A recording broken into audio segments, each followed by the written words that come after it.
সেই 12টি সন্তানের প্রথম সন্তানের নাম হচ্ছে রুবেন, যার পরবর্তীতে গোত্র হয় রুবেনাইট। তারপরে দ্বিতীয় পুত্র হচ্ছে সিমিয়ন অর্থাৎ সিমেনাইট।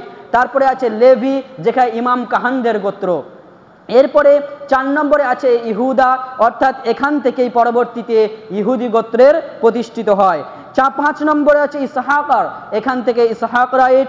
তারপরে জেবুলাইন, তারপরে জেবুলুন, জেবুলুনাইট, নপ্তালি, নপ্তালাইট, গাদ, গাদানাইট এবং আশের, আশরাইট। এবং 11 নম্বরে ইউসুফ আলাইহিস সালাম, তার 2 জন সন্তান এবং 2টি গোত্র পরবর্তীতে ভাগ হয়।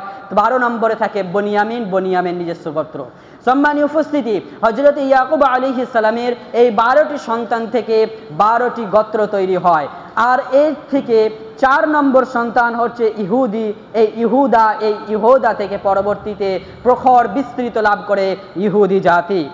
সম্মানীয় উপস্থিতি, হযরত ইয়াকুব আলাইহিস সালামের এই 12টি সন্তানের মধ্যে 11তম সন্তান হচ্ছে হযরত ইউসুফ আলাইহিস সালাম। আর ইউসুফ আলাইহিস সালামকে আল্লাহ সুবহানাহু ওয়া তাআলা একটি স্বপ্ন দেখান। এই স্বপ্নের মাধ্যমে আল্লাহ সুবহানাহু ওয়া তাআলা হযরত ইউসুফ আলাইহিস সালামকে যে তিনি মনোনীত নবী হিসেবে চুনবেন, তার একটি প্রক্রিয়া মেসেজ আল্লাহ সুবহানাহু ওয়া তাআলা স্বপ্নের মাধ্যমে দেন। এই স্বপ্ন যখন হযরত ইয়াকুব আলাইহিস সালামকে হযরত ইউসুফ আলাইহিস সালাম সম্পূর্ণটা বলেন, এরই মধ্যে এই খবর কিন্তু তার 11 ভাইয়ের মধ্যে কি হয়ে যায়, 11 ভাইয়ের মধ্যে ছড়িয়ে পড়ে। তারা এর মধ্যে হিংসায়, বিদ্বেষের মধ্যে আল্লাহ সুবহানাহু ওয়া তাআলার মনোনীত পয়গম্বর হযরত ইউসুফ আলাইহিস সালামকে হযরত ইয়াকুব আলাইহিস সালামের কাছ থেকে ছলে বলে কৌশলে হযরত ইউসুফ আলাইহিস সালামকে নিয়ে কোথায় চলে যায়? জঙ্গলে।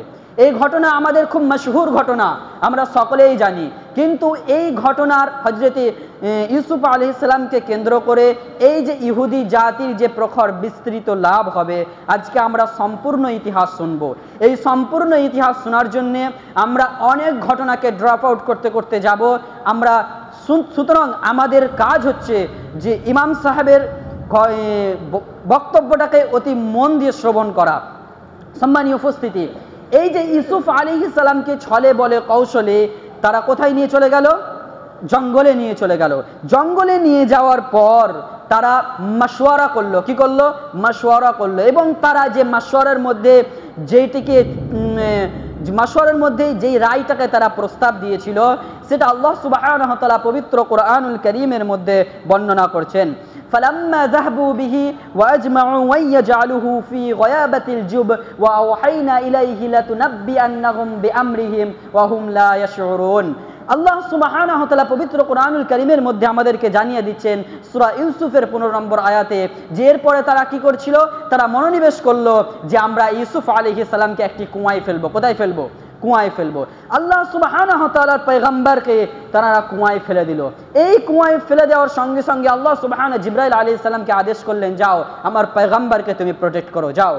জিবরাইল আলাইহিস সালাম এসে ইউসুফ আলাইহিস সালামকে সেখানে কুয়ার মধ্যে খুব সুন্দর সুরক্ষিত অবস্থায় জিবরাইল আলাইহিস সালাম তাকে কি করে নিল? লুফে নিল। এরপরে তারা বাড়ি ফিরে গিয়ে হযরত ইয়াকুব আলাইহিস সালামকে বিভিন্ন মিথ্যা কাহিনী তাদেরকে শোনাতে লাগলো।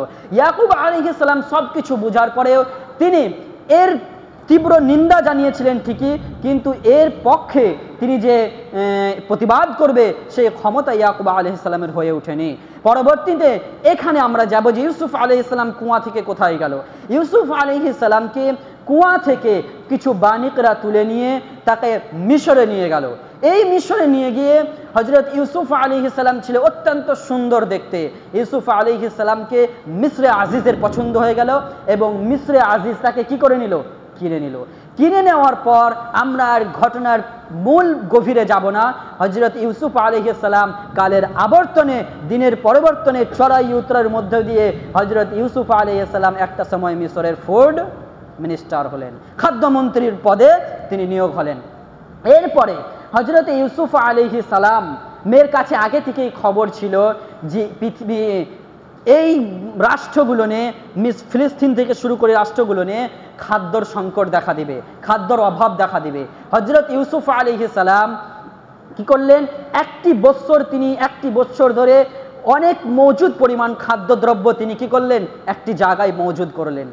এরপরে যখন খাদ্যদ্রব্যর সংকট দেখা দিল, তখন ওই যে ফিলিস্তিনে রয়েছে বানি ইসরাইল, হজরতে ইউসুফ আলাইহিস সালাম 11 জন ভাই, এখন ফিলিস্তিনেও খাদ্যর সংকট দেখা গেছে।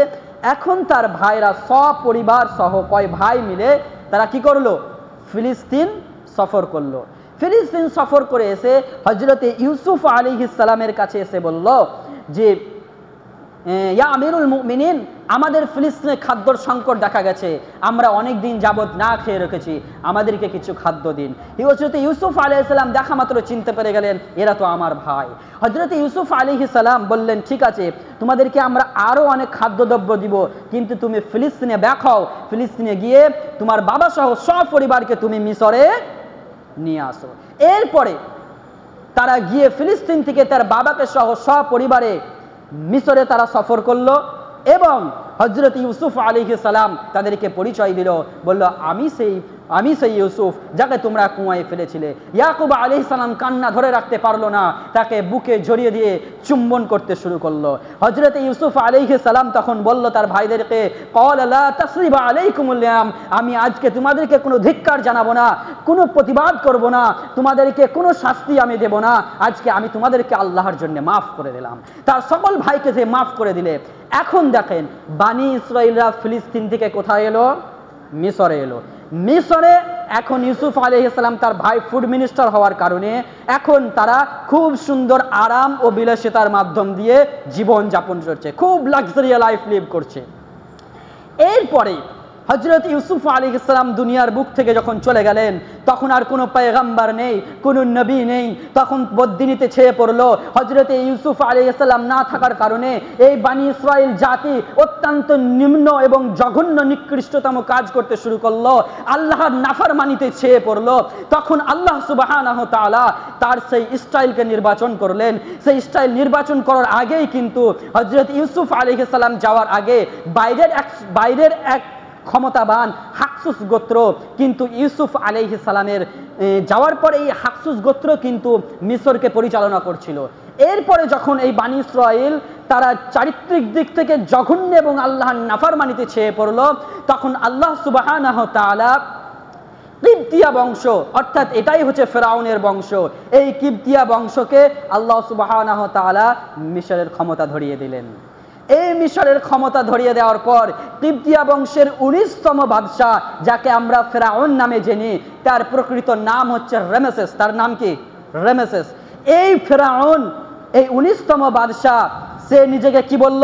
আনা রব্বুকুমুল আলা, আমি হচ্ছি উচ্চমানের রব, আমার পরে আর কোনো রব টব নেই। এরপরে যখন সে নিজেকে রব দাবি করলো, আল্লাহ সুবহানাহু ওয়া তাআলা তাকে খবর পাঠিয়ে দিলেন, তোমার এই বংশ, তোমার এই ঐতিহ্যবাহী, তোমার এই তাকাব্বুর, তোমার এই অহংকার, আমি আল্লাহ সুবহানাহু ওয়া তাআলা বানি ইসরাইলের মধ্যে এমন একজন সন্তানকে আমি পাঠিয়ে দিব যে তোমার সমস্ত তাকাব্বুর অহংকারকে ছিন্ন বিচ্ছিন্ন করে দিবে। এই খবর যখন আসে, তখন কোরআনুল কারীমের এই কথাটিকে কোড করা হয়েছে, ইউযাব্বিহুনা আবনাআকুম ওয়া ইস্তাহইউনা নিসাআকুম, অর্থাৎ ফেরাউন এটাকে হুকুম করেছিল বানি ইসরাইলের যত পুত্র সন্তান হবে সকলকে জবাহ করে দিবে এবং মেয়েদেরকে দাস দাসী বানিয়ে রাখবে। এই যে পরিচালনা, এই যে কার্যকলাপ শুরু করলো, এই কার্যকলাপের মাধ্যম দিয়ে অসম্ভবকে সম্ভব করতে পারেন কে? আল্লাহ। এরই মধ্যে আল্লাহ সুবহানাহু ওয়া তাআলা মূসা আলাইহিস সালামের জন্ম দান করলেন। শুধু জন্ম নয়, মূসা আলাইহিস সালামকে ফেরাউনের রাজবংশে, রাজ পরিবারের রাজকীয়ের মতন বড় করলেন। পড়েন আল্লাহু আকবার। এরপরে আল্লাহ সুবহানাহু ওয়া তাআলা মূসা আলাইহিস সালামকে এমন ক্ষমতা দান করলেন, এই ক্ষমতা অন্যান্য আম্বিয়াদের তুলনায় মূসা আলাইহিস সালাম অত্যন্ত যেমন রাগান্বিত ব্যক্তি ছিলেন, আল্লাহ সুবহানাহু ওয়া তাআলা তাকে তিনি ক্ষমতাও দান করেছিলেন। মূসা আলাইহিস সালাম বড় হওয়ার পর মূসা আলাইহিস সালাম যখন একবার রাস্তা দিয়ে যাচ্ছিলেন, রাস্তা দিয়ে যাওয়ার পরে দেখছে এক কিবতিয়া বংশের লোক এবং এক বানি ইসরাইলের বংশের লোক কথা তর্ক করতে করতে মারামারি শুরু করেছে। বানি ইসরাইলের ব্যক্তিকে কিবতিয়া বংশ এক চড় মেরেছে। মূসা আলাইহিস সালাম না দেখতে পেরে কিবতিয়া বংশের লোকটিকে গিয়ে এক থাপ্পড়ে ওই ব্যক্তি স্পট ডেথ। এই সমস্ত ঘটনা যখন ফেরাউনের কাছে যায়, ফেরাউন অ্যারেস্ট করার জন্য মূসা আলাইহিস সালামের তিনি নির্দেশিকা দিয়ে দিলেন। মূসা আলাইহিস সালাম মুসা আলাইহিস সালাম যখন বুঝতে পারলেন যে ফেরাউন আমাকে ছাড়বে না, আমাকে অ্যারেস্ট করবে, মুসা আলাইহিস সালাম এখান থেকে হিজরত করে চলে গেলেন মাদিয়ানে। এই মাদিয়ানে ছিল শুআয়ব আলাইহিস সালাম। শুআয়ব আলাইহিস সালাম পরবর্তীতে তার শ্বশুর হয়। এই অনেক ঘটনা, অনেক কিছু করার পর মুসা আলাইহিস সালামের কাছে ওহী নাজিল হয়। ওখান থেকে মুসা আলাইহিস সালাম হিজরত করে ফিলিস্তিন। মুসা আলাইহিস সালাম ওখান থেকে হিজরত করে আবার মিসরে।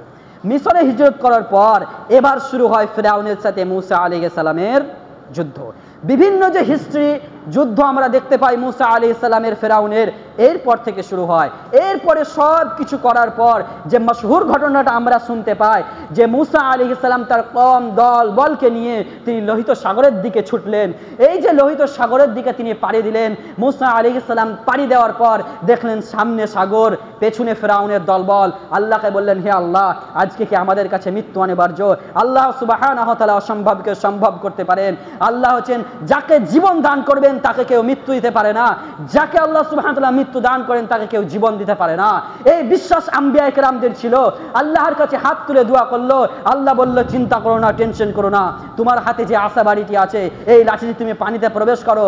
আল্লাহ সুবহানাহু ওয়া তাআলা কথা মতো প্রবেশ করার পরে পরে আল্লাহ সুবহানাহু ওয়া তাআলা 12টি রাস্তা তৈরি করে দিলেন সেই লোহিত সাগরে।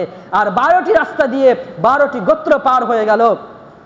এই 12টি গোত্র পার হয়ে যাওয়ার পর ফেরাউনরা দল বলে এসে দেখছে, রে বাপরে, সাগরের ওপরে রাস্তা। তারা বললো, চলো শুরু করো। তারাও যখন শুরু করলো ওখান দিয়ে পার হতে, যখন তারা মিডিল বরাবর এসে পৌঁছলো, এসে পৌঁছানোর পর আল্লাহ সুবহানাহু ওয়া তাআলার আদেশ মোতাবেক ওই রাস্তা গায়েব হয়ে যে সব কিছু পানি। যে ফেরাউন নিজেকে আনা রব্বুকুমুল আলা, আমি উচ্চমানের রব হিসেবে যে নিজেকে নির্দেশিকা দিয়েছিল, আল্লাহ সুবহানাহু ওয়া তাআলা আজকে তাকে পানিতে চুবিয়ে চুবিয়ে মারছে। ফেরাউন বলছে মুসা আমাকে বাঁচাও, আমি তোমার রবের উপর ঈমান আনবো। ফেরাউন বলেছিল তোমার তওবার সময় শেষ হয়ে গেছে। যাই হোক, আল্লাহ সুবহানাহু ওয়া তাআলা এই বানি ইসরাঈলের সমস্ত গোত্রকে আল্লাহ সুবহানাহু ওয়া তাআলা আদেশ মোতাবেক মুসা আলাইহিস সালাম নিয়ে ছুটছেন কোন দিকে জানেন? ফিলিস্তিনের দিকে। কোন দিকে? ফিলিস্তিনের দিকে। এবার কথা হচ্ছে, ঐতিহাসিকরা প্রশ্ন করেছেন, মিশর তো এখন খালি, মিশরে কোনো রাজা নেই, মিশরে কোনো বাদশা নেই, মিশরের যারা ছিল তারা তো পানিতে ডুবে হাবুডুবু খেয়ে মারা গেল। তাহলে তো মুসা আলাইহিস সালাম তো ব্যাক হতে পারতো ফিলিস্তিনে, মিশরে ব্যাক হয়ে তিনি তো বাদশাহী কাজ পরিচালনা করতে পারতো, কিন্তু তিনি করেননি কেন?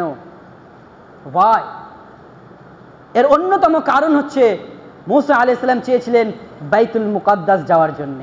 তিনার মনে তামান্না ছিল, আমার পূর্বপুরুষের ভূমি যাব, আমি বাইতুল মুকাদ্দাস যাব, ফিলিস্তিন আমার পূর্বপুরুষের জমি, সুতরাং আমি ওখানে শেষ নিঃশ্বাস ত্যাগ করব। বানি ইসরাঈলদেরকে নিয়ে ছুটাছুটি করছে ফিলিস্তিনে যাওয়ার জন্য। ফিলিস্তিনে ঢুকতে যাবে, দেখছে কওমান জাব্বারিন, আমালিকা সম্প্রদায়, অনেক ক্ষমতাবান সম্প্রদায় সেখানে বসবাস করছে, সুতরাং এখন প্রবেশ করা যাবে না। তারা একটা উপত্যকায় কি করলো? আশ্রয় গ্রহণ করলো। সূরাতুল ইউসুফের, পবিত্র কোরআনুল কারীমের 12তম সূরা সূরাতুল ইউসুফের 92 নম্বর আয়াতে আল্লাহ সুবহানাহু ওয়া তাআলা সেই যে ক্ষমা করেছিল সেই ক্ষমার পুরো ঘটনা বর্ণনা করেন। এবং আল্লাহ সুবহানাহু ওয়া তাআলা এদেরকে যে উপত্যকায় আশ্রয় গ্রহণ করার জন্যে এবং তারা এখানে কি কাজ পরিচালনা করেছিলেন, এখান থেকে তারা কিভাবে ইহুদি জাতিতে পরিণত হয়, আল্লাহ সুবহানাহু ওয়া তাআলা সূরা বাকারার, পবিত্র কোরআনুল কারীমের 2তম সূরা সূরাতুল বাকারা 51, 54, 57 এবং 61 নম্বর আয়াতে সব বিস্তৃত বর্ণনা করেছেন। সম্মানীয় উপস্থিতি, হযরতে মুসা আলাইহিস সালাম তাদেরকে নিয়ে এখানে বসবাস করতে শুরু করলো। বানি ইসরাঈলের লোক বলল, ইয়া মুসা আলাইহিস সালাম, ফেরাউনের হাত থেকে বাঁচিয়ে নিয়ে আমাদেরকে এখানে নিয়ে এসেছে তো ভালো কথা, কিন্তু আমরা খাবো কি, থাকবো কোথায়? আমাদের একটা সবকিছুর একটা ব্যবস্থা করে দাও। তখন আল্লাহ সুবহানাহু ওয়া তাআলার আদেশ মোতাবেক আল্লাহ সুবহানাহু ওয়া তাআলা বললেন, হে মুসা, তুমি কোনো টেনশন করো না, তুমি চিন্তা করো না। আমরা সকলেই জানি একটি জান্নাতি খাবার দুনিয়ার বুকে এসেছিল। সেই খাবারের নাম কি? কে বলতে পারবেন সেই খাবারের নাম কি? জান্নাত থেকে দুনিয়ার বুকে একটি খাবার এসেছিল, সেই খাবারের নাম কে বলতে পারবে? কেউ বলতে পারবেন? কেউ পারবেন না? আল্লাহ হেদায়েত দান করুন। সেই খাবারের নাম হচ্ছে মান্না ওয়াস সালওয়া। মনে পড়েছে? সেই খাবারের নাম হচ্ছে মান্না ওয়াস সালওয়া। আল্লাহ সুবহানাহু ওয়া তাআলা এই একমাত্র জাতি, এই বানি ইসরাঈলদের জন্য জান্নাত থেকে খাবার তিনি জান্নাতের খাবার এই বানী ইসরাইল এই জাতির জন্য তিনি প্রেরণ করেছিলেন। যাই হোক, আল্লাহ সুবহানাহু ওয়া তাআলা জান্নাত থেকে রেডিমেড ফুড এই জাতির জন্য প্রেরণ করতে শুরু করলো। তারা প্রতিদিন সকালে সকালে জান্নাতি খাবার খায়। ঐতিহাসিকবিদরা লিখছেন, এই যে ইহুদি জাতি গোটা পৃথিবীকে নিয়ন্ত্রণ করছে, এত বিলিয়ন এত টেকনোলজি আবিষ্কার করছে, এত ইন্টেলিজেন্ট, এত চমৎকারভাবে জ্ঞান অর্জন করেছে, কোথা থেকে? ঐতিহাসিকবিদরা বলেছেন এরা জান্নাতি খাবার খেয়েছে, তার জন্য এদের মেধা এত শক্তিশালী। Can you imagine that? সম্মানীয় উপস্থিতি, হযরতে মুসা আলাইহিস সালামের কওমের উপরে কি হলো? জান্নাতি খাবার আসতে শুরু করলো। এরপরে তারা কত ঘাট টানা জাতি দেখেন। এরা মুসা আলাইহিস সালামকে বলল, এ মুসা, এখানে দেখছি কিছু লোক বসবাস করছে, তারা মূর্তি নিয়ে ঘরে মূর্তি তৈরি করে তারা মূর্তির পূজা করছে, আমাদেরকেও কিছু মূর্তি বানিয়ে দাও, আল্লাহর পাশাপাশি আমরা মূর্তি পূজা করব। মুসা আলাইহিস সালাম বলে, নাউযু বিল্লাহি মিন যালিক, সে রবের মহত্ববরত্ব ঘোষণা করো যে রব তোমাকে জালিম বাদশা থেকে বাঁচিয়ে নিয়ে আজকে এখানে এনেছে, যে রব তোমাকে জান্নাতি খাবার খাওয়াচ্ছে, সে রবের মহত্ববরত্ব ঘোষণা করা বাদ দিয়ে তুমি রবের উপরে শিরিক করার কাজ করছো। মুসা আলাইহিস সালাম তাদেরকে বুঝিয়ে টুজিয়ে কোনো রকম রাখলেন। এরপরে মুসা আলাইহিস সালাম চলে গেলেন তুর পাহাড়ে 40 দিনের জন্য তাওরাত আনতে। এরপরে হারুন আলাইহিস সালামকে তার কওমের দায়িত্ব দিয়ে গেলেন, হারুন আলাইহিস সালাম তার ভাইকে কওমের দায়িত্ব দিয়ে গেলেন। এরপরে 40 দিন পরে যখন মুসা আলাইহিস সালাম ফেরত এসে দেখছেন বানী ইসরাইলদের সমস্ত লোক মিলে কি করেছে? একটি বাছুর তৈরি করেছে এবং সেই বাছুরকে পূজা অর্চনা করতে শুরু করেছে। নাউযু বিল্লাহি মিন যালিক।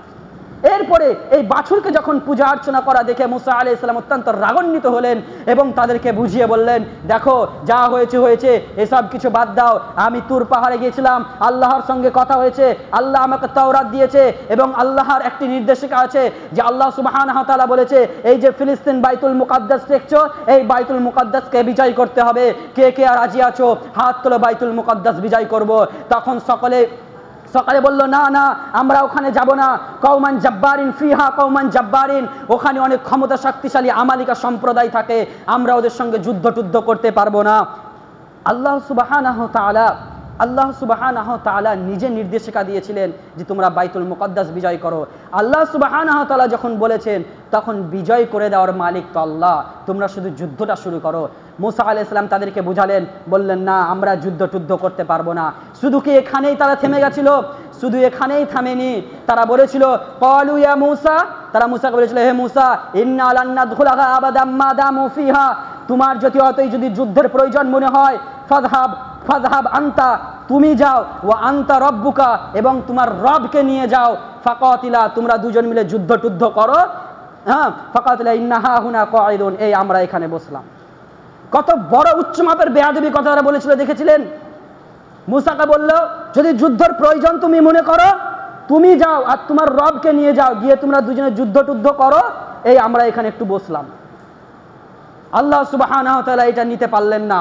মুসা আলাইহিস সালাম তাদেরকে যখন বুঝাতে পারলেন না, পবিত্র কোরআনুল কারীমের 6তম সূরা 5তম সূরা মাইদার 20 থেকে নিয়ে 26 আয়াত পর্যন্ত আল্লাহ সুবহানাহু ওয়া তাআলা সব বিস্তৃত বর্ণনা করে বলছেন, মুসা আলাইহিস সালাম তখন না রুখতে পেরে বললেন, ক্বালা রব্বি ইন্নী লা আমলিকু ইল্লা নাফসি ওয়া আখি ফাকরু বাইনানা ওয়া বাইনা কওমিল ফাসিকিন, হে আল্লাহ, আমার ভাই ছাড়া এই অবাধ্য জাতির সম্প্রদায়কে আমি আর ঠিক করতে পারছি না, তুমি এদের ফয়সালা করে দাও, তুমি এদের ফয়সালা করে দাও। আল্লাহ সুবহানাহু ওয়া তাআলা ফয়সালা দিয়ে দিলেন, ক্বালা ফাইন্না মুহাররামাতুন আলাইহিম 40 সানা, এদের খাদ্য বন্ধ হয়ে গেল। এরা মুহাররামাতুন আলাইহিম 40 সানা, এরা 40 বছর উদ্ভিদের মতন, রোহিঙ্গানাদের মতন, এরা ভিখারিদের মতন চলাফেরা করতে শুরু করলো। এদের না আছে কোনো বাসস্থান, না কোনো খাবার আসছে, মানুষজন তাদেরকে নিকৃষ্ট ঘৃণার চোখে দেখছে, কোনো জায়গায় মানুষ তাদেরকে আপন করে নিচ্ছে না। এরা যখন 40 বছর পার করে ফেললো, 40 বছর পর কি করলো? আল্লাহ সুবহানাহু ওয়া তাআলার কাছে হাত তুলে বলল, হে আল্লাহ, অনেক ভুল করেছি, বুঝতে পেরেছি আমরা অনেক বড় বড় পাপ করেছি। সেই পাপের মধ্যে বড় বড় 4টে পাপ হচ্ছে, তারা বাছুরের পূজা করেছিল, আল্লাহর অবাধ্যতা হয়েছিল, মূর্তির পূজা করেছিল, যুদ্ধ থেকে তারা মুখ ফিরিয়ে নিয়েছিল। এই বড় বড় পাপের জন্য আমাদেরকে তুমি অনেক শাস্তি দিলে। এবার আমাদের একজন নবী দাও, পয়গম্বর দাও, এমন একজন নেতা দাও যার নেতৃত্বে আমরা বাইতুল মুকাদ্দাস বিজয় করব। এরপরে আল্লাহ সুবহানাহু তাদের কথা মতো তাদেরকে মাফ করে দিলেন এবং একজন পয়গম্বর দিলেন। সেই পয়গম্বরের নাম হচ্ছে হযরত ঈসা বিন নূন আলাইহিস সালাম। পবিত্র কোরআনুল কারীমের সমস্ত পয়গম্বরের নাম আসেনি, পবিত্র কোরআনুল কারীমে শুধু 25 জন পয়গম্বরের নাম এসেছে। এছাড়া বহু সংখ্যক পয়গম্বর এই দুনিয়ার বুকে আবির্ভাব হয়েছেন। তাদের মধ্যে একজন পয়গম্বর আছেন হযরত ঈসা বিন নূন আলাইহিস সালাম। হযরত ঈসা বিন নূন আলাইহিস সালামের নেতৃত্বে বাইতুল মুকাদ্দাস বিজয় হলো। এরপরে বাইতুল মুকাদ্দাস তারা থাকতে শুরু করলো। এরপরে তারা আবার চারিত্রিক দিক থেকে তারা নগণ্য এবং নিম্নতম নিকৃষ্টতম পর্যায়ে পৌঁছলো আর আল্লাহর নাফরমানি করতে, শিরক করতে শুরু করলো। আল্লাহ সুবহানাহু ওয়া তাআলা থাকতে না পেরে, হিস্ট্রি আমি সংক্ষিপ্ত করছি কিন্তু সম্মানীয় উপস্থিতি, আজকে ওয়েদার বৃষ্টি পড়ছে, আপনাদের কাছে আমি আরজি জানাই আজকের এই হিস্ট্রিটা আমরা শেষ করবো ইনশাআল্লাহুল আজিজ। পরবর্তীতে আমরা ইয়ামুল আশুরা নিয়ে আলোচনা করব। এজন্য আজকে আপনাদের আজকে আমি একটু ধৈর্য এবং সবুরের চাই।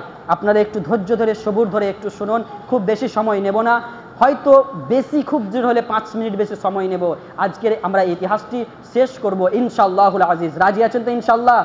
ইনশাআল্লাহ ইনশাআল্লাহ। সম্মানীয় উপস্থিতি, খুব খুব খুব আনপ্যারালাল ক্যারেক্টারিস্টিক এই ইতিহাসটা আমাদের প্রত্যেক মুমিনাত ছোট থেকে বড় সবারই জানা দরকার। কিন্তু অনেক পরিতাপের বিষয় কি জানেন, এই ইতিহাস খুব কম মসজিদেই আলোচনা হয়।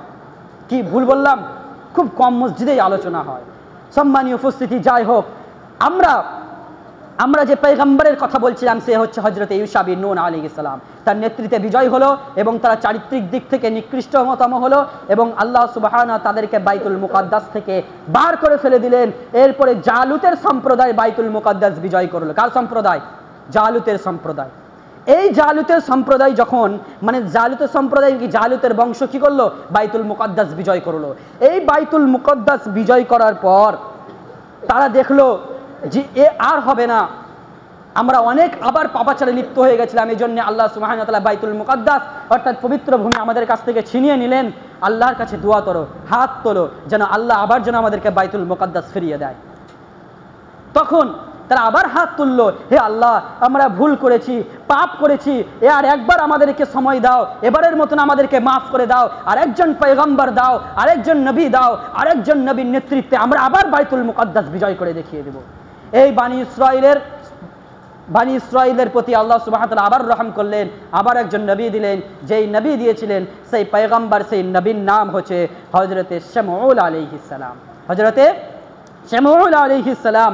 শামউল আলাইহিস সালাম বললেন যে দেখো, তোমরা আল্লাহর কাছে তো দোয়া করেছিলে যে বাইতুল মুকাদ্দাস বিজয় করবে, যুদ্ধ করবে, তাহলে তোমাদেরকে একজন আমির বানিয়ে দিতে হবে, একজন main commander, head of the ডিপার্টমেন্টে যে থাকবে, যে পুরো যুদ্ধটাকে নিয়ন্ত্রিত করবে, একজন কমান্ডার, একজন আমির দরকার আছে না নাই? তখন বলল যে আল্লাহ সুবহানাহু ওয়া তাআলার আদেশ এসেছে পবিত্র কোরআনুল কারীমের সূরাতুল বাকারার আল্লাহ সুবহানাহু ওয়া তাআলা 246 থেকে নিয়ে 251 নম্বর আয়াতে এই ঘটনার সবিস্তৃত বর্ণনা করেছেন। আমি প্রত্যেকটা ডিটেলস বর্ণনা করতে পারছি না, আমাদের নির্ধারিত সময় আমরা পার করে ফেললে আমাদের বক্তব্য আমরা শেষ করে দেওয়ার নিয়ত রেখেছি। সম্মানীয় উপস্থিতি, এরপরে শামউল আলাইহিস সালাম বলল যে দেখো, ওয়াকালা লাহুম বাইনাকুম ইন্নাল্লাহা ক্বাদ বাআসা লাকুম তালুতা মালিকা, তোমাদের মধ্যে যে তালুত বলে একজন ব্যক্তি রয়েছে, তালুত এই হবে মালিকা, অর্থাৎ এই হবে মালিক, এই হবে আমির, এই হবে তোমাদের যুদ্ধের মেন কমান্ডার। তখন তারা বলল যে আচ্ছা ঠিক আছে, কিন্তু আন্না ইয়াকুন লাহুল মুলকু আলাইনা ওয়া নাহনু আহাক্কু বিমুলকি মিনহু ওয়া লাম ইউতা সাআতাম মিনাল মাল, আপনি যে তালুতকে আমাদের মালিক বানিয়ে দিচ্ছেন, আমির বানিয়ে দিচ্ছেন, কিন্তু এর তুলনায় এর থেকে শক্তিশালী, এর থেকে ধনাঢ্য সমৃদ্ধ ব্যক্তি রয়েছে, আপনি তাকে আমির বানিয়ে দেন, ওকে আমরা আমির টামির নিতে পারবো না। তখন বলল দেখো, এটা আমার রায় নয়, এটা পরম করুণাময় রব্বুল আলামিন তালুতকে মালিক হিসেবে ঘোষণা করেছে। আর শুনো, মালিক হতে গেলে ওগুলোর প্রয়োজন পড়ে না, মালিক হতে গেলে ইন্নাল্লাহা আস্তাফা আলাইকুম ওয়া জাদাহু বাসতাতান ফিল ইলমি ওয়াল জিস, আমির হতে গেলে, নেতা হতে গেলে তোমার জ্ঞান থাকা লাগবে এবং তার সঙ্গে সঙ্গে শক্তির সঙ্গে সঙ্গে he belong of the knowledge and he belong of the তাকওয়া, তোমার জ্ঞানের সঙ্গে সঙ্গে আল্লাহ ভীরতা, তাকওয়াবান থাকতে হবে। এখান থেকে, এই আয়াত থেকে আমাদের শিক্ষণীয় ঘটনা হচ্ছে আমরা নেতা চুজ করব কিভাবে, আমির চুজ করব কিভাবে। আমরা চিফ মিনিস্টার, প্রাইম মিনিস্টার, মসজিদের সেক্রেটারি থেকে শুরু করে বাইতুল মুকাদ্দাসের সেক্রেটারি পর্যন্ত, রান্নাঘর থেকে নিয়ে মহাকাশে স্যাটেলাইট পাঠানো পর্যন্ত যাকেই আমরা আমিন নিয়োজিত করি না কেন, আমিন নিয়োজিত করার সময় he belong of the knowledge and he belong of the তাকওয়া, যার মধ্যে থাকবে জ্ঞান এবং আল্লাহ ভীরুতা তাকওয়া, তাকেই আমরা আমিন নিয়োজিত করব। সম্মানীয়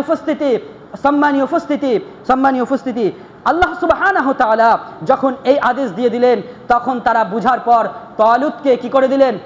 মালিক বানিয়ে দিলেন। তালুতকে কি করলেন? মালিক বানিয়ে দিলেন। এই তালুতকে মালিক বানিয়ে দেওয়ার পর, মেন কমান্ডার বানিয়ে দেওয়ার পর, এই তালুতের নেতৃত্বে আল্লাহ সুবহানাহু ওয়া তাআলা এই বাইতুল মুকাদ্দাসের যুদ্ধ শুরু করলেন। এই বাইতুল মুকাদ্দাসের যুদ্ধ যখন শুরু হলো, আল্লাহ সুবহানাহু ওয়া তাআলা এদের মধ্যে একজন ছোট শিশু বাচ্চাকে রেখেছিলেন, যার নাম হচ্ছে দাউদ। তার নাম কি? দাউদ। এই দাউদ যে জালুত মেন যে ছিল যুদ্ধের বিপক্ষ সম্প্রদায়, এই জালুতকে যে হত্যা করেছে তালুত, এই দাউদ, এই ঘটনা বা এই বাক্যটা কোরআনে কোড করা হয়েছে।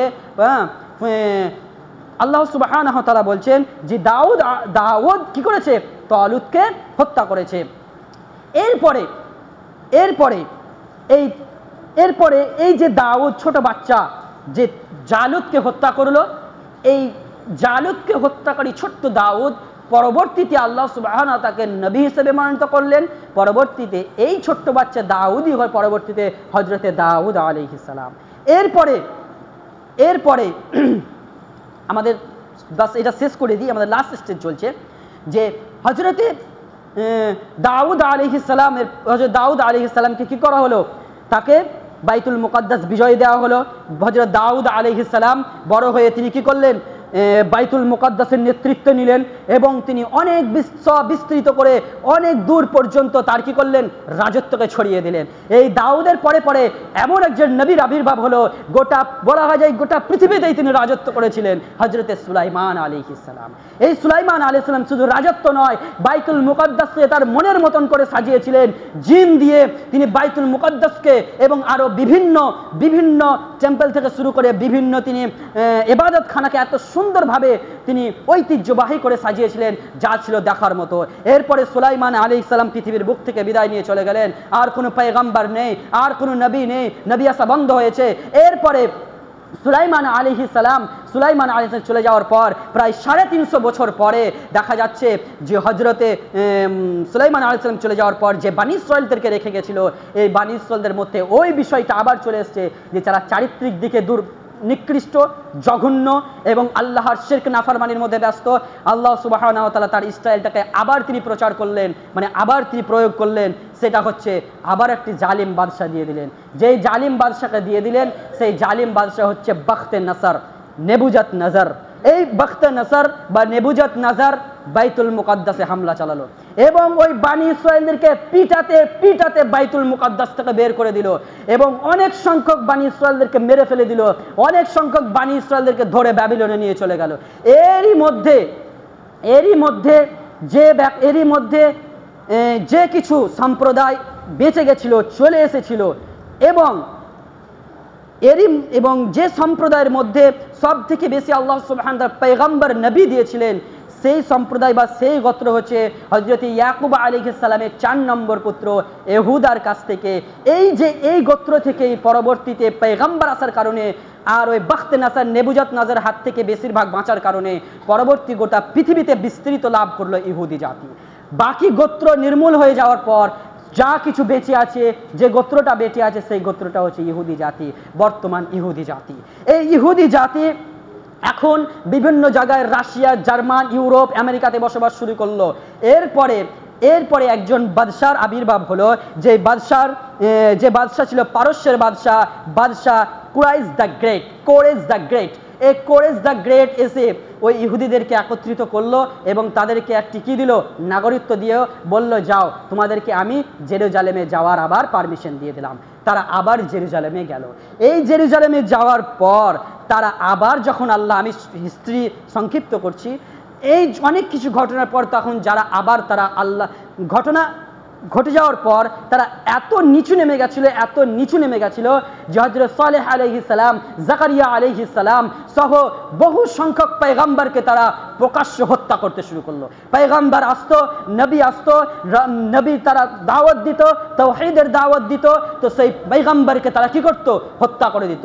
আল্লাহ সুবহানাহু ওয়া তাআলা থাকতে না পেরে আবার একটা সম্প্রদায়কে পাঠিয়ে দিলেন, সেটি হচ্ছে রোমান সম্প্রদায়। এই রোমান সম্প্রদায় গিয়ে তারা সব থেকে ভয়ঙ্করভাবে হামলা চালিয়েছিল। বাইতুল মুকাদ্দাসে ঢুকে সমস্ত বানি ইসরাইল, এখন তারা ইহুদি জাতিকে ধরে বাইতুল মুকাদ্দাস থেকে বের করে দেয়, আবার পিটিয়ে বাইতুল মুকাদ্দাস থেকে তাদেরকে, ইহুদি জাতিদেরকে নির্মূল করে দেয়। তারা আবার বিভিন্ন জায়গায়, জার্মানি, রাশিয়া, আমেরিকা, ইউরোপ জায়গায় কোনো রকমভাবে কোনো নাগরিকত্ব নেই, শুধু ওখানে কোনো রকম একটি বাসস্থান করার জন্যে, কোনো রকম থাকার জন্য ওখানে আশ্রয় গ্রহণ করলো। এই হিস্ট্রিটাকে ঐতিহাসিকবিদরা বলেছেন ইডিক্ট অফ ক্রাইস্ট, অর্থাৎ এই হিস্ট্রিটার নাম হচ্ছে ইডিক্ট অফ ক্রাইস্ট। এরপরে এইটির সব বিস্তারিত কিন্তু পুরো ঘটনাটি জেনেসিসের 30 এবং 31 সহ আরও বিভিন্ন জায়গায় বাইবেলের সব বিস্তৃত বর্ণনা করা হয়েছে। এরপরে আমরা জানি এরই মধ্যে ঈসা আলাইহিস সালামের আবির্ভাব হয়েছিল। ঈসা আলাইহিস সালামকেও কিন্তু মারার সব থেকে বেশি তলে তলে যে প্ল্যানিং করেছিল সেটা হচ্ছে ইহুদি জাতি। এই ইহুদি জাতি কিন্তু ঈসা আলাইহিস সালামকে প্ল্যানিং করে ক্রুশবদ্ধ করেছিল। যদিও বা আমাদের আকীদা ঈসা আলাইহিস সালাম মরেনি, ওমা সালাবুহু ওমা কাতালুহু ওমা সালাবুহু ওয়ালাকিন শুব্বিয়া লাহুম, ঈসা আলাইহিস সালামকে তুলিয়ে নেওয়া হয়েছে, এদেরই মধ্যে একজনকে ক্রুশবদ্ধ করা হয়েছিল। কিন্তু যে ঈসা আলাইহিস সালাম প্রতিবাদ জানিয়েছিল, তীব্র নিন্দা জানিয়েছিল, যারা মেনে নিতে পারেনি বর্তমান খ্রিস্টান, আর যারা এই কাজের মধ্যে খুশি হয়েছিল তারাই হচ্ছে বর্তমান ইহুদি। সম্মানীয় উপস্থিতি, আর 5 মিনিট আমরা এসে পৌঁছেই পড়েছি তারা ইসরায়েল রাষ্ট্র কিভাবে কায়েম করলো এই ফিলিস্তিনের মধ্যে। সম্মানীয় উপস্থিতি, এরপরে বহুবার বাইতুল মুকাদ্দাস নিয়ে অনেক কিছু হয়। হযরতে সাইয়্যিদনা ওমর ফারুক রাদিয়াল্লাহু তাআলা বাইতুল মুকাদ্দাস বিজয় করেন, সাবির সালাউদ্দিন আইয়ুবী বাইতুল মুকাদ্দাস বিজয় করেন। এরপরে আমরা চলে যাব প্রথম বিশ্বযুদ্ধ, যেটা সময়কাল ছিল 1914 থেকে নিয়ে 1918 সাল। এই প্রথম বিশ্বযুদ্ধ শুরু হয় যুক্তরাষ্ট্রের সঙ্গে জার্মানি, অর্থাৎ অটোমান সাম্রাজ্য, আমরা সকলেই জানি এটা। এরপরে এই যে যুদ্ধটা শুরু হয়, এর যুদ্ধের মধ্যে সব থেকে একটি উন্নত মানের ম্যাটেরিয়ালস, উন্নত মানের উপাদান আবিষ্কার করা হয়। এই যে এটা ছিল কিন্তু জার্মানির কাছে। এটা কার কাছে ছিল ভাই? জার্মানির কাছে। এটা কিন্তু তারা যুক্তরাষ্ট্রকে দিত, কিন্তু এখন যুদ্ধ যুক্তরাষ্ট্রের সাথে, সুতরাং আর তারা দিচ্ছে না। যুক্তরাষ্ট্র দেখছে ক্ষমতার দিকে একটু নিচে নামা হয়েছে, তখন ইহুদিরা তো বিভিন্ন জায়গায় বসবাস শুরু করছে। এই আমেরিকার মধ্যে একজন বসবাস করে ইহুদি জাতি, তার নাম হচ্ছে থিওডর হার্জেল। সে একটি ম্যাটেরিয়ালস আবিষ্কার করলো যার নাম হচ্ছে গ্লিসারিন। এটা আবিষ্কার করে সে উপাদানটা যুদ্ধের জন্য প্রয়োগ হয়, এটা কিন্তু যুক্তরাষ্ট্র আমেরিকাকে দিয়ে দিল। এখন আমেরিকা আবার শক্তিশালী হয়ে উঠলো। এরপরে এই ইহুদি জাতির মধ্যে একজন থিওডর হার্জেল, তাকে কি করলো? পুরস্কৃত করা হলো এবং বলা হলো তুমি কি চাও বলো, যুক্তরাষ্ট্রের কাছ থেকে কি চাও সেটাই দেওয়া হবে। সে বলল আমি ফিলিস্তিনের একটা ভূমি চাই, আমরা সেখানে বসবাস করব। সে বলল না, সেখানে হবে না, এরকম আমি তোমার এটাকে মেনে নিতে পারছি না। তো যাই হোক, এরপরে এটা কিন্তু থিওডর হার্জেল কিন্তু এখান থেকে সরল না, সে যুক্তরাষ্ট্রের কাছে কিন্তু এটাই চাইলো। এরপরে দেখা যাচ্ছে দ্বিতীয় বিশ্বযুদ্ধতে চলে যাব আমরা। দ্বিতীয় বিশ্বযুদ্ধ শুরু হয় হিটলারের মাধ্যম দিয়ে, যেটার সময়কাল ছিল 1941 থেকে 1945 সাল পর্যন্ত। এখানে আমরা দেখেছি হিটলার ইহুদি জাতিকে কিভাবে তারা মেরেছে। ইহুদি জাতিকে তারা প্রায় অনেক ইতিহাসিক বর্ণনা করেছে। 60 লক্ষ থেকে শুরু করে 60 মিলিয়ন ইহুদি জাতিকে একত্রিতভাবে হিটলার গণহত্যা করেছে। এই যে ইহুদিকে মারার পর হিটলার তার বক্তব্যে কি বলেছিল জানেন? বলেছিল যে এই কয়েক সংখ্যক ইহুদিকে আমি রেখে দিয়ে যাচ্ছি, এরাই তোমাকে বুঝিয়ে দিবে এই পৃথিবীর বুক থেকে ইহুদিকে কেন আমি নির্মূল করতে চেয়েছিলাম। এরপরে হিটলারের কি ঘটনা, আমরা ওইদিকে যাব না। এই যে দ্বিতীয় বিশ্বযুদ্ধের সময় হিটলার তাদেরকে, অর্থাৎ ইহুদিদিকে এরকমভাবে মারলো, এ করে সারা দিকে ইহুদি জাতির ওপরে একটা সিম্পাতি শুরু হলো। আহারে, ইহুদিরা এত মার খাচ্ছে, তারা সবাই গণহত্যা হচ্ছে, হিটলার এদেরকে এমন মার দিচ্ছে, একটি সিম্পাতি শুরু হলো বিভিন্ন রাষ্ট্রের মধ্যে।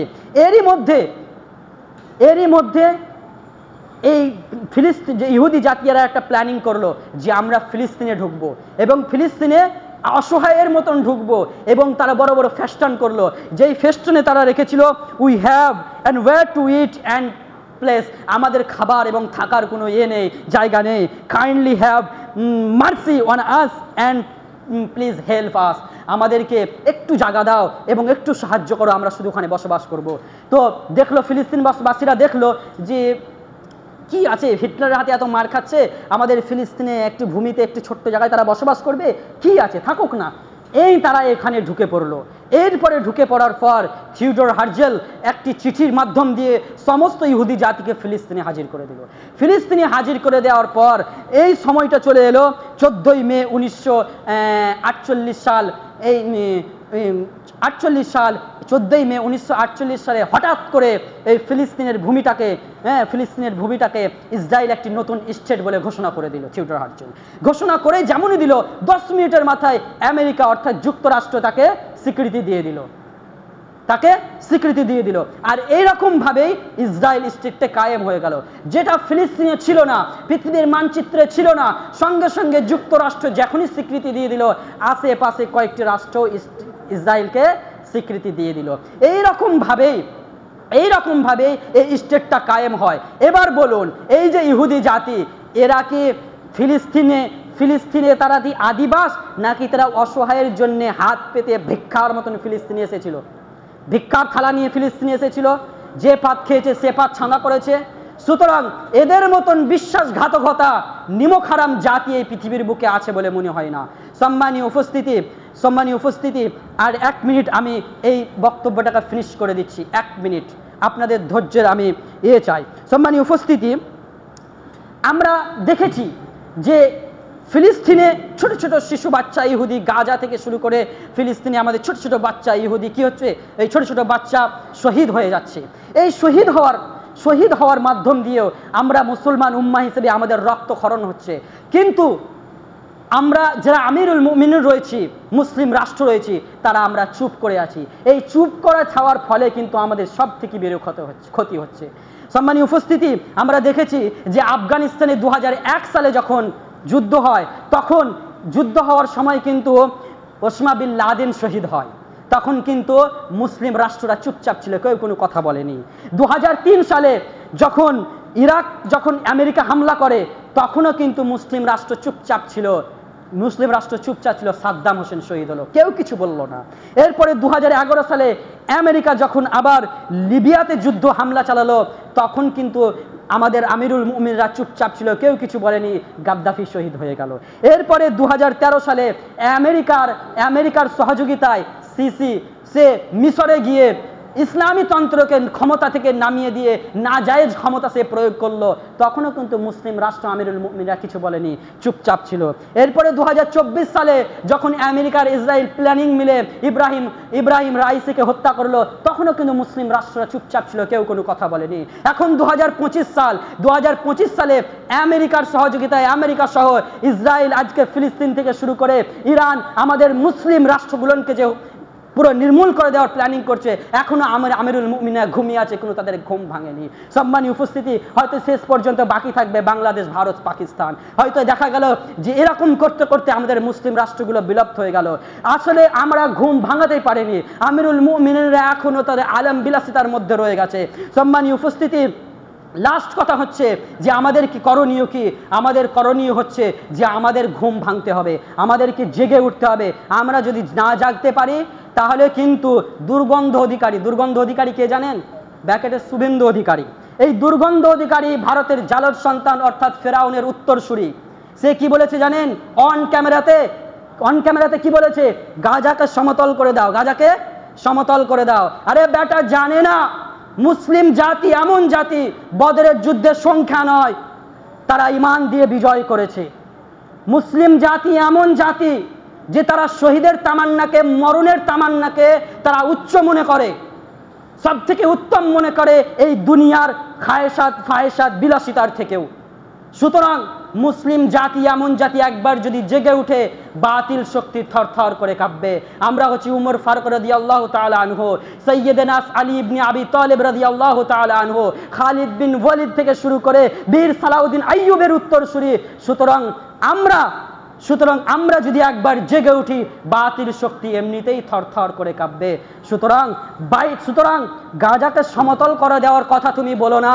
গাজাকে সমতল করে দেওয়ার কথা তুমি কেন বলতে পারছো জানো? দুটো একটা বডিগার্ড রেখে দিয়েছো, ক্ষমতার চেয়ারে বসে আছো, ওয়ান ক্যামেরাতে খুব কথা বলতে পারছো, তলোয়ার হাতে নিয়ে যাও না মুসলমানদের মতন, গিয়ে গাজাকে সমতল করে এসো। আল্লাহর কসম করে বলছি, গাজাকে সমতল করে দেওয়ার দূরের কথা, 14 গোষ্ঠীকে পৃথিবীতে দুর্গন্ধ অধিকারীর নাম নেওয়ার মতন কোনো মানুষ থাকবে